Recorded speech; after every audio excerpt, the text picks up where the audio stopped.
Tangerine, Monday, August 21st. It took me a long time to fall asleep last night. I was thinking about this.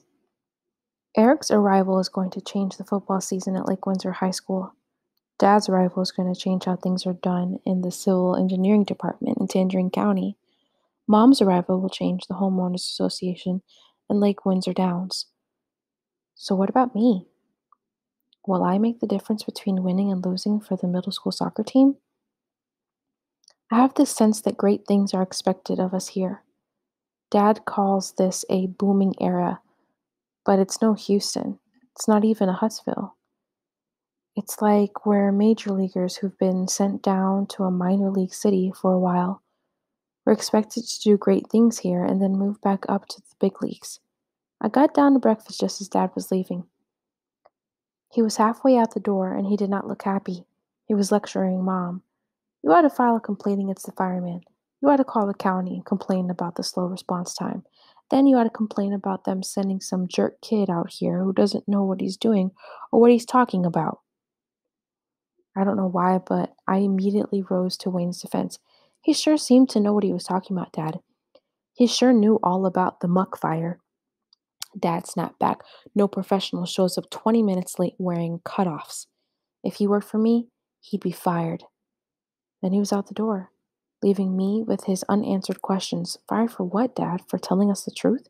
Telling us something that you didn't know? That you should have known? After breakfast, I joined Mom in one of the guest bedrooms.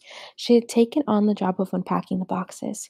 We had already worked our way through the great room, the living room, and the dining room. Shade and storage space, Mom said, are the two things that you do not get in Florida. People pack up their northern homes with their attics and basements and tiny upstairs rooms that nobody ever uses, and they move into these Florida homes that are as wide open as cathedrals. All of the house space here is devoted to air and light, nothing to storage. Mom had, of course, anticipated this problem. Before the movers came, we had set aside everything that we would not use on a regular basis in Florida. All of these items are now stacked in a climate controlled storage space just west of here, out on Route 22. We probably have as much stuff out there as we do in the house, including most of Mom's antiques, which just aren't Florida. It occurred to me as we unpacked the things that are Florida that Mom might actually hate moving here. But of course, she will never tell me about it, just like she would never have told Grandmom and Grandpop about hating any of those moves of her childhood. Mom would never waste her time complaining, just like she would never waste her time worrying about the past. Later in the afternoon, we drove up Route 89 past new developments, with new walls and guardhouses, past a long row of high tension wires to the adjoining campuses of Lake Windsor High School and Lake Windsor Middle School. All the way there, we seemed to be riding side by side with black storm clouds. I hope we get in before the rain starts, Mom muttered as we turned at Siegel Way into the enormous black-topped parking lot of the campus. We drove past the long, windowless two-story high school and around the football stadium and the middle school.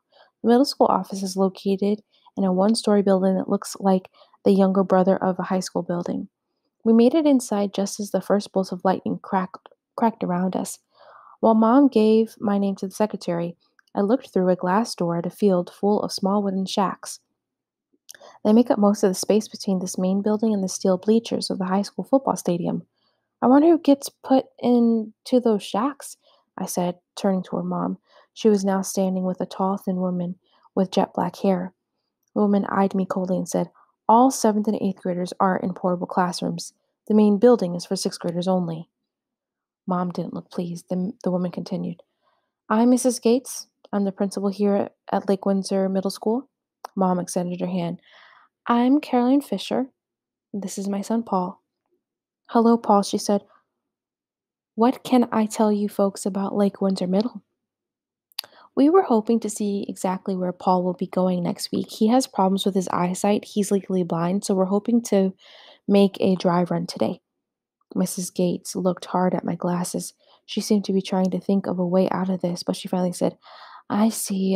All right, let's take a quick tour. Mrs. Gates and Mom took off at a fast walk. I followed slowly, angry at Mom for calling attention to my eyesight. She wanted a tour of the place because she's nosy, and she wants to see everything for herself. It wasn't because I can't see, because I can. I can see just fine. We call this building, Mrs. Gate explained. We call this the building, Mrs. Gate explained. It contains the main office, the cafeteria, the library, and the 6th grade classrooms. Don't you have an auditorium? Mom asked. The cafeteria doubles as the auditorium. What about a gym? When we need to, we use the high school gymnasium. But where do you have your PE classes? Oh, we always have physical education outdoors, on one of our fields. And when it rains, then we have it indoors, in the classrooms. Surely they don't do jumping jacks in those wooden portables.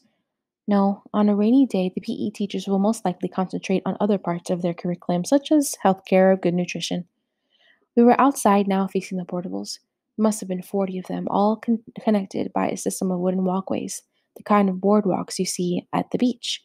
Only these stretched over some sick looking grass and a lot of brown dirt. Mrs. Gates was speaking rapidly. Each portable is, of course, air conditioned.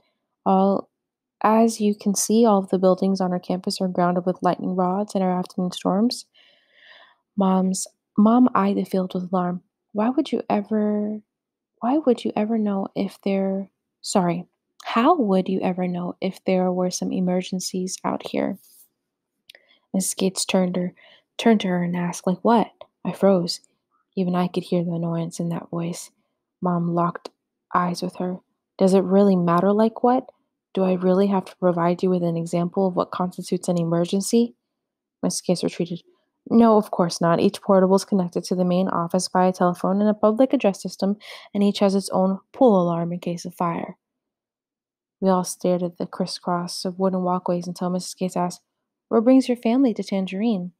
My husband's job. He's the new deputy director of civil engineering for the county. I see. Large drops of rain started to fall around us, so we headed back inside. Mom prompted me, Paul, do you have any questions? Yes, do you have a soccer team? We do. We have an excellent soccer's program, a boys' team and a girls' team. We play against all the schools in the area. Are you a soccer fan? I am a soccer player, I corrected her.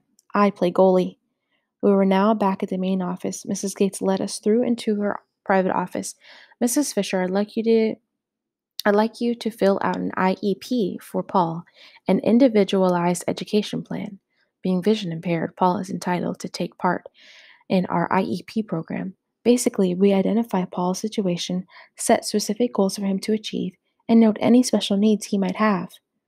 Mom started to read the form. I stepped outside to show that I wanted no part of that conversation. I spotted a glass trophy case and went to check it out. The biggest trophy was for last year's boys soccer team. It said, First place, Tangerine County Sports Commission. Mom came out of the office briskly. She ran through the cold rain to the car. Once we were inside and built up, she said, So what do you think of Lake Windsor Middle School? I don't know, I mumbled, staring out the window. We drove back past the field of portables, but Mom suddenly hit the brakes. Look at that, she cried. The field was now completely flooded, like a rice paddy. The brown water had risen to within inches of the wooden walkways. We both shook our heads in disbelief. Then I decided to answer a question about the school. I guess if they have a decent soccer team, I'll let them slide about not having indoor classrooms and not having a gym. Yeah, Mom sputtered. Not having a gym or an auditorium? Two more facts apparently overlooked by your father. And what am I supposed to do? Send you to school every day in rain gear? With an umbrella? Mom would never say it, but I bet we were thinking the same thing. What else did Dad overlook about Tangerine? We drove on in silence except for the pounding rain, from the flooded campus of Lake Windsor Middle School to the flooded streets of Lake Windsor Down.